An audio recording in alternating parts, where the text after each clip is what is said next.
जब से Donald Trump America में सदर बनकर आए हैं तो पाकिस्तानियों की कुछ पाकिस्तानियों की उनसे उम्मीदें बहुत हैं, कुछ पाकिस्तानियों के खदशात बहुत बढ़ गए हैं। इनमें सबसे उम्मीदें तो तहरीक इंसाफ को हैं, इमरान खान साहब को लेकर के ट्रंप क्या उनके लिए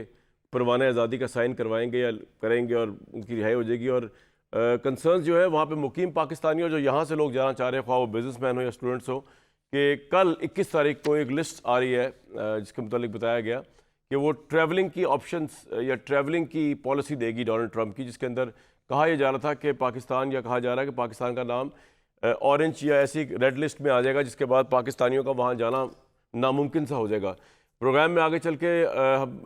कोशिश करेंगे कि पाकिस्तान के अमेरिका में सफ़ीर जो है रिजवान सईद शेख साहब, उनसे जानने की कोशिश करें कि कल लिस्ट के अंदर जो 21 तारीख की डेडलाइन थी, पाकिस्तान का नाम कहाँ पर आ रहा है, क्या पाकिस्तानी आसानी से ट्रैवल कर सकेंगे अमेरिका में या नहीं कर सकेंगे, और अगर नहीं कर सकेंगे तो क्यों नहीं। और दूसरा ये भी कि अमेरिका या ट्रंप किस हद तक पाकिस्तान के सियासी मामलात में असरअंदाज भी हो सकते हैं नहीं। लेकिन सबसे पहले पाकिस्तान के जो इस वक्त के हालात चल रहे हैं, टेररिज्म की जो वॉर है, उसको लेकर पाकिस्तान में यूनिटी नहीं है। मिलिट्री में चेन ऑफ कमांड की यूनिटी हमें देखने में आई, सियासतदानों के दरमियान यूनिटी नहीं है।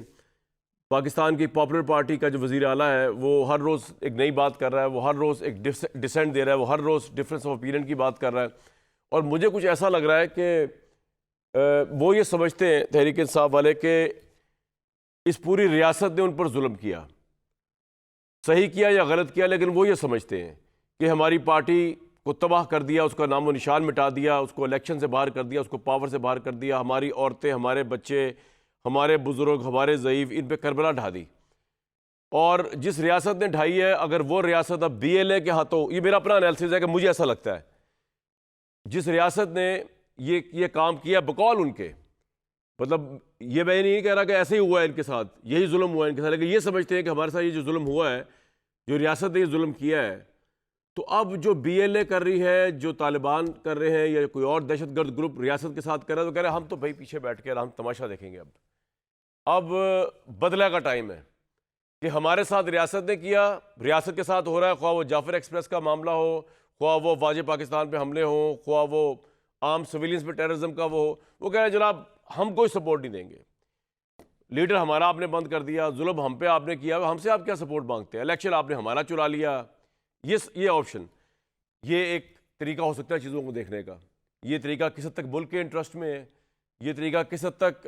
अगर आप उसी रियासत को या उसी फ़ौज को पहले जिस तरह आपने कमज़ोर किया, बयानिया बना बना के फिर आपने कमज़ोर किया 9 मई कर करके, अब आप इस बात पर उसकी कमज़ोरी से फ़ायदा उठा रहे हैं कि वो, या उसकी इन हालात से फ़ायदा उठा रहे हैं कि जी वो इस वक्त बरसरे पेकार है, दुश्मन के ख़िलाफ़ टेररिज्म का ख़तरा है, और आप कह रहे हैं जनाब हम आपकी हेल्प नहीं कर सकते, हमारा तो किबला ही डिफरेंट है। तो ये तो बड़ी अजीब व गरीब और बड़ी पैटी सियासत है, ये तो पाकिस्तान से बढ़ के सियासत है।